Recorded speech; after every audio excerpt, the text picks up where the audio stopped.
जनपद के बहुचर्चित विकासखंड हैरिंगटनगंज ब्लॉक मुख्यालय से फसल अवशेष न जलाने के संबंध में खंड विकास अधिकारी अनीस मणि पांडे, ब्लॉक प्रमुख अंकुर सेन व सहायक विकास अधिकारी कृषि उमाशंकर यादव की गरिमामय उपस्थिति में जानकारी देते हुए कृषि विभाग के अधिकारी उमाशंकर यादव ने बताया कि प्रचार वाहन का उद्देश्य है कि फसल अवशेष प्रबंधन के तरीकों को अपनाकर किसान भाई अधिक लाभ प्राप्त कर सकते हैं। इसके लिए कंबाइन हार्वेस्टर में सुपर मैनेजमेंट सिस्टम लगा होना चाहिए। डिकम्पोजर का प्रयोग करके भी फसल अवशेष प्रबंधन किया जा सकता है। कृषि यंत्र पर कृषि विभाग द्वारा अनुदान भी दिया जाता है। किसान भाई इन कृषि यंत्रों का प्रयोग करके फसल अवशेष प्रबंधन कर सकते हैं, जिससे मिट्टी में जीवांश कार्बन की मात्रा में वृद्धि होती है और पैदावार में बढ़ोतरी होती है। जहां पर ब्लॉक मुख्यालय व कृषि विभाग के अन्य कर्मचारी मौजूद रहे। देखिए रिपोर्ट।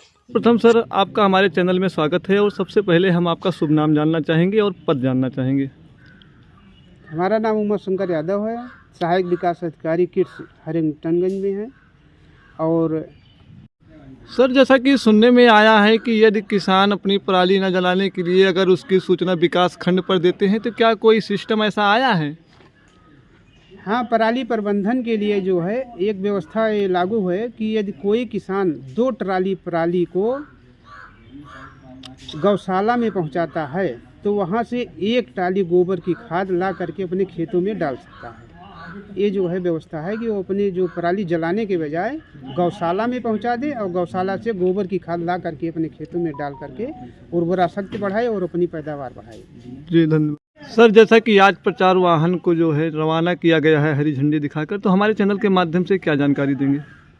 आपके चैनल के माध्यम से हम ये जानकारी देना चाहते हैं कि हमारा कृषि विभाग के द्वारा आज जो फसल अवशेष प्रबंधन का वाहन ये गांव-गांव में जा कर के किसानों को जागरूक करेगा कि जो धान की कटाई के बाद फसल अवशेष को खेतों में जला देते हैं, उसको जलाने के बजाय डिकम्पोजर का प्रयोग करके, मल्चर का प्रयोग करके, सुपर सीडर का प्रयोग करके, हैप्पी सीडर का प्रयोग करके फसल अवशेष को सड़ा करके खेत में जीवांश कार्बन की मात्रा को बढ़ाएं और अपनी पैदावार को बढ़ा करके आमदनी को दुगनी करें। ये प्रचार वाहन गांव-गांव में जाएगा और किसानों को जागरूक करेगा कि फसल अवशेष प्रबंधन कैसे किया जाता है। और यदि कोई किसान फसल अवशेष को जलाता है तो उसके लिए माननीय हरित प्राधिकरण नई दिल्ली के निर्देशानुसार किसानों को दंडित भी किया जाता है।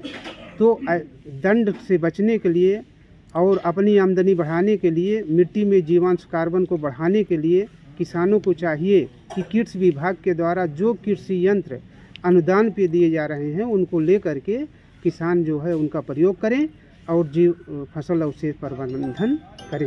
जैसा कि सर ये कि फसल जलाने पे जुर्माने का वो लगाया गया, तो क्या है इस जुर्माने का? हाँ, किसानों को जो है फसल अवशेष जला देते हैं खेत में तो जुर्माना तो पड़ता है, ये आर्थिक हानि होती है, साथ साथ जो है उनके खेतों की उर्वरा शक्ति भी नष्ट हो जाती है। ज़मीन में जो जीवांश सूक्ष्म जीव होते हैं वह भी खत्म हो जाते हैं, जिससे उनकी पैदावार में कमी आ जाती है और मिट्टी की उर्वरा शक्ति भी नष्ट होती है। तो इसमें है कि यदि किसान जो है जलाते हैं तो 2500 रुपये उनको जुर्माना पड़ता है और वो जुर्माना भरना पड़ता है। इस जुर्माने से बचने के लिए किसानों को जलाने के बजाय उसके प्रबंधन पे ध्यान देना चाहिए और उसको सड़ा करके जो है खाद बना लेनी चाहिए।